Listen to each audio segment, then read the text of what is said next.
Sebelum ke Bang Ara lagi, sebelum kita menggali apa yang dimaksud dengan mengikuti langkahnya Pak Jokowi, kita ada satu informasi berikut ini pemirsa, cuplikan dari sejumlah media-media yang ada di tanah air. Mungkin bisa diputarkan teman-teman? Marwara Sirait belum kepikiran masuk parpol lagi usai hengkang dari PDIP. Itu judul yang pertama. Next kita lihat ada informasi lagi nih. Bisa diputarkan selanjutnya. Nah, setelah cabut dari PDIP, Marwara Sirait belum kepikiran masuk partai lagi. Nah, ini yang kedua informasinya pemirsa, kami cuplik juga dari FIFA. Setelah cabut dari PDIP, Marwara Sirait dikabarkan ke parpol KIM. Ke parpol Golkar nggak ya kira-kira? Udah ada tawaran itu belum Bang? Kemudian ada lagi, Marwara ditunggu di rumah PAN, soalnya udah keluar dari PDIP. Oke, udah ada beberapa partai, Golkar, kemudian PAN. Ada lagi nih cuplikannya nih. Banyak yang mau meminang nih kayaknya Bang Marwara ini. Ada lagi? Kemudian juga dengar-dengar nih katanya pemirsa selain itu juga ada kayaknya tawaran dari PSI. Banyak lah pokoknya partai-partai yang berusaha tampaknya meng-approach, mendekati Bang Marwara untuk menjadi bagian dari partai tersebut. Sebelum kita menggali kenapa yang dimaksud dengan langkah Pak Jokowi tadi, saya mau ke sini dulu Bang Ara. Sudah banyak dapat tawaran ya Bang Ara ya? Nggak boleh sombong ya, tapi memang ngobrol-ngobrol ya kita kan rata-rata teman-teman lama ya, udah saling kenal gitu, jadi udah saling mengertilah, saling paham gitu ya.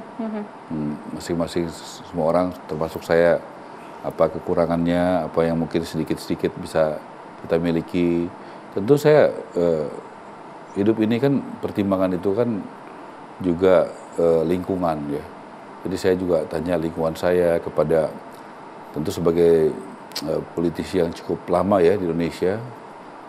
Bayangin aja kamu, saya SD aja saya udah pasang spanduk PDI di Bundaran HI.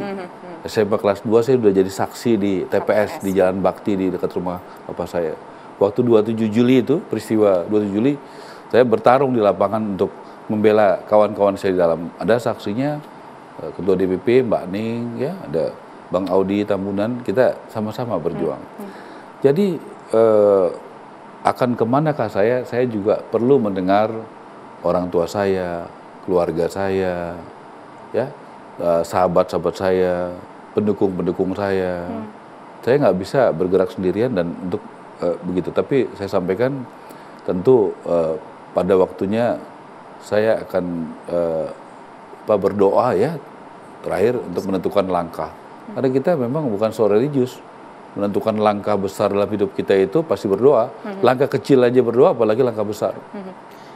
Tadi kan kita ngelihat tuh kalau yang di informasi-informasi yang kita cuplik dari online tadi ada sekitar 3 partai lah yang berusaha untuk approach Bang Ara untuk bergabung bersama. Sebenarnya lebih dari itu nggak Bang? Lebih dari jumlah itu? Lebih. Yang mana yang paling kena Bang? Pak Bang mengatakan memang oke lah, kita harus berdoa, kita harus berdiskusi, tapi yang mana yang paling dekat? Abang tadi mengatakan beberapa kali saya ingat soal politik suci, ajaran ayah dari Abang. Yang mana yang paling dekat? Saya pikir dalam beberapa hari ini saya akan putuskan, dan juga pembicaraan intensif ke beberapa teman sudah kami lakukan, ya. Dan itu tentu mesti 2 arah kan. 2 arah, kecocokan itu kan suatu hubungan itu kan nggak bisa bertepuk sebelah tangan, harus dua-duanya. Itu baru namanya hubungan yang saling menghargai, cocok, saling mempelajari, profiling, identifikasi. Baru pada waktunya kita mantap. Seperti saya mengambil langkah pamit, tentu saya tadi katakan saya berdiskusi dengan sahabat terdekat, keluarga, pendukung, ya, konsultan politik, bahkan yang membina rohani kami, pendeta saya. Dan kita mengambil langkah itu dengan mantap, dan kami percaya itu langkah yang bukan karena emosional, bukan karena sesuatu yang tidak baik, tetapi juga baik untuk bagaimana ke depan lebih baik gitu loh. Oke, Bang, memanglah kita kalau apapun langkah mau kecil mau besar selalu kita kembalikan kepada Tuhan. Tetapi tadi juga cukup menarik ketika Abang mengatakan bahwa saya konsultasi, beberapa kali Abang mengatakan konsultasi dengan konsultan politik. Memang apa yang dikatakan oleh konsultan politik jika Abang tetap berada di PDIP dan tidak pamit dari PDIP? Konsultan politik yang saya konsultasi nggak satu orang, banyak. Apa yang saya mereka berkawan, sampaikan? Beda-beda pandangannya. Beberapa diantaranya apa Bang? Saya tentu harus menghormati pandangan beda-beda. Ada yang tidak setuju, ada yang setuju. ada yang pada umumnya kalaupun pamit ya dengan dengan juga cara yang baik ya, begitu. Dan saya pikir hal yang baik. Kalau bisa juga itu mengedukasi, ya mendidik juga bagaimana kalau kita katakanlah sudah tidak sama-sama lagi, ya ada suatu hal yang gentle dikatakan. Tentu saya mempelajari. Tentu sebelum saya sampai dalam peristiwa hari Senin kurang lebih 10 hari lalu itu, saya banyak berkomunikasi dengan berbagai pihak selama mungkin 2 bulan, 3 bulan sebelumnya. Saya mesti ngomong sebelum saya ngambil keputusan itu, mempelajari, mendengarkan bagaimana. Nggak mungkin kan tiba-tiba gitu ya, ngambil keputusan besar tanpa pertimbangan, tanpa data, tanpa doa apalagi, nggak bisa. Bukan kita lah kalau begitu. Nggak dapat nih ya jawabannya ya, kira-kira apa yang disampaikan oleh konsultan tadi apa? Tadi macam-macam, ada yang setuju. Apa, Bang? Misalkan ada yang setuju, ada yang enggak. Yang nggak setuju Abang tetap bertahan di PDIP? Apa jawabannya, Bang? Ya bukan jawabannya, pandangannya ada. Pandangannya apa? Ya sayang, udah Pak Sabam pendiri, deklarator. Saya sudah lama di PDI Perjuangan, ketua DPP, ketua Umum Taruna Merah Putih. Banyak kok pandangan. Anak buah saya juga banyak beda-beda kok. Ada yang setuju dengan dan saya menghormati itu. Ada yang menganggap saya pengkhianat, ya nggak apa-apa. Pak Jokowi juga waktu bergabung dengan Prabowo, pendukung Pak Prabowo ada yang menganggap pengkhianat. Kok gabung dengan Pak Jokowi? Waktu itu pendukung Jokowi juga ada yang menganggap begitu. Tapi untuk kepentingan bangsa yang lebih besar, saya ambil risiko ini. Saya nggak ragu-ragu mengambil risiko ini, ya walaupun saya dicap pengkhianat. Tapi saya yakin dalam ukuran tadi, misalnya yang ada di Instagram saya, ada yang unfollow ratusan, mungkin 500, 600, tapi yang baru ribuan gitu, mungkin 8 sampai 10 kali lipat. Jadi saya makin percaya bahwa langkah saya ini didukung oleh publik, oleh pendukung saya. Begitu. Abang tadi mengatakan bahwa pindah atau maksudnya pamit dari PDIP untuk mengikuti langkah ataupun jejaknya Pak Jokowi. Mengikuti langkah yang seperti apa sih Bang maksudnya Bang? Tentu langkah keteladanan ya. Di PDI itu, di PDI Perjuangan itu kita selalu yang kita contoh adalah Bung Karno. Betul kan? Kamu tahu kan ya, Bung Karno. Nah, Bung Karno itu mengajarkan apa? Contoh, Bung Karno berapa puluh tahun lalu dia datang ke Bandung Selatan. Dia bertemu dengan seorang petani yang sedang membajak sawah. Dia tanya sama Bung Karno, itu sawah siapa? Saya, kata petani itu. Itu alat bajak siapa? Saya punya. Itu di mana rumah kamu? Di situ rumahnya, walaupun kecil tapi rumah sendiri. Siapa nama kamu? Marhain. Makanya Bung Karno mengajarkan ajaran Marhainisme. Begitu. Bagaimana memperjuangkan, bagaimana memiliki, jadi owner, gitu kan? Nah, apa yang dilakukan Jokowi? Jokowi membuat sebagai presiden berapa juta ya tanah-tanah rakyat yang disertifikasi menjadi owner. Dia pro wong cilik. Kita pernah nggak ada anggaran desa seperti yang dilakukan Pak Jokowi setiap tahun puluhan triliun? Enggak kan? Baru Pak Jokowi.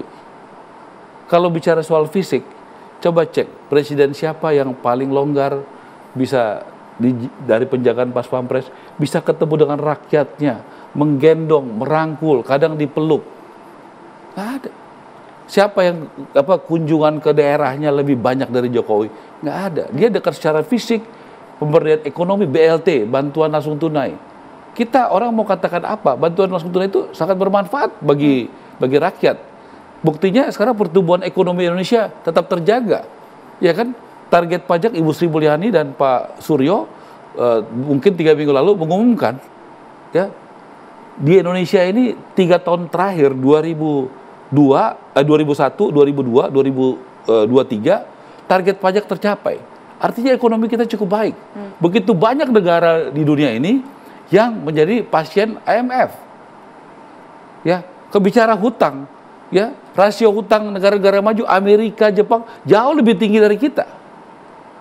Kan kita mesti bandingkan dong, ya kan gitu. Nah, jadi dia juga bagus gitu soal itu. Dan bicara soal bagaimana asing ya, menghadapi asing ya. Bagaimana Bung Karno tahun 55 membuat gerakan non-blok di Bandung di Gedung Asia Afrika. Supaya waktu itu Indonesia bisa menyatukan kekuatan utara, selatan, Afrika dan Asia supaya tidak bisa ditekan dan ikut-ikutan dalam konflik barat dipimpin oleh Amerika Serikat, Inggris, Prancis, dan Timur, Uni Soviet waktu itu ya, belum Rusia, kemudian ada Vietnam, Korea Utara, Cina, dan sebagainya. Bung Karno mendirikan itu. Jokowi buktinya apa? Saya kasih tahu satu. Freeport. Puluhan tahun Freeport dikuasai sahamnya oleh Amerika Serikat. Presiden Jokowi berapa tahun lalu membuat Indonesia mayoritas memiliki Freeport. Artinya apa? Kita jadi owner gitu, yang selama ini dikuasai oleh asing. Itu kan kesuksesan dari Pak Jokowi. Oke, Tapi saya belum selesaikan ya. Kemudian bagaimana Pak Jokowi soal misalnya sawit dan nikel, bagaimana menghadapi Uni Eropa? Kamu pasti tahu dong. Bagaimana Uni Eropa itu tekan kita. Bagaimana dia nggak suka kita memproses nikel kita jadi barang jadi supaya royaltinya banyak, pajaknya banyak, supaya kita punya uang untuk membangun bangsa. Padahal mereka puluhan tahun memproteksi diri mereka, kemudian sesudah mereka besar, mereka suruh kita tidak boleh memproteksi, ya nggak bisa dong. Pak Jokowi lawan itu. Walaupun kita kalah misalnya dalam persidangan di WTO, lawan. Karena ini untuk kepentingan nasional. Begitu. Oke, bicara soal kerukunan, ya, bicara soal kerukunan. Dulu, ya, Bung Karno itu membuat namanya Nasakom, Nasional Agama Komunis. Karena itulah realita politik yang ada waktu itu. Pak Jokowi, walaupun bukan ketua umum partai, dia merangkul semua dan partai-partai dengan tidak marah-marah, dengan santun dirangkul. Dan saya harus katakan kepuasan publik Pak Jokowi 83%. Ya, tertinggi di dunia saat ini. Kita bangga itu. Kedua yang kita bangga itu berarti 83 dari 100 orang Indonesia percaya, puas sama Jokowi. Bayangkan, ini presiden yang sangat dicintai rakyat. 83 dari 100. Dan saya harus katakan juga bagaimana Prabowo dan Jokowi 2 kali Pilpres 2014. Keras gak? 2019 keras gak? Lebih keras. Kamu jujur. Ya, kita lihat bagaimana media-media kan, betul nggak? Sosial media, keluarga juga banyak yang berbeda. Tapi di situ, tolong kita lihat ya, Tisa, bagaimana sesudah pertarungan yang keras itu, yang luar biasa, ya, Pak Jokowi mengajak, merangkul Pak Prabowo, yang kalah 2 kali Pilpres. Pak Prabowo, tolong bantu saya mengelola bangsa dan negara ini. Bayangkan itu, Pak Prabowo itu pendukungnya, itu banyak yang menganggap dia sebagai pengkhianat. Kok gabung sama Pak Jokowi sesudah bertarung keras? Ini saya ngomong apa adanya. Itu kita lihat. Sebentar loh, biar tuntas ya. Tetapi di sini Pak Jokowi juga pendukungnya banyak yang nggak setuju. Jokowi merangkul Prabowo. Tapi di sinilah kenegarawanan dari Jokowi dan Prabowo. Ya, bahwa dia mementingkan kepentingan negara, termasuk dihujat daripada pendukung-pendukungnya. Tapi untuk bersatu ya butuh pengorbanan, butuh nyali, dan itu Jokowi dan Prabowo lakukan itu. Dan Indonesia beruntung ya, kalau Bung Karno mengajarkan kita jas merah, jangan melupakan sejarah. Ya, saya harus katakan hari ini, saya selalu sering katakan kepada kader-kader saya, penting menghormati sejarah, jangan melupakan sejarah orang tua guru, tapi jangan lupa membuat sejarah yang positif bagi Indonesia. Dan Jokowi dan Prabowo adalah contoh konkret yang bisa membuat contoh yang nyata untuk kerukunan. Coba kalau Jokowi dan Prabowo tidak melakukan ini, kita hanya ketemu orang yang pidato kerukunan. Semua untuk satu, satu untuk semua. Nggak ada contohnya. Ini ada contoh baik. Makanya Prabowo suaranya besar. Kenapa? Pendukung Jokowi dan pendukung Prabowo yang ingin kerukunan bersatu. Inilah Indonesia yang kuat, pemimpin yang kuat, tapi berdasarkan kecintaan rakyat. Oke, nanti kita tahan Bang, kita masih punya 1 segmen lagi untuk berbincang dengan Bang Ara usai jeda berikut pemirsa. Kami kembali sesaat lagi.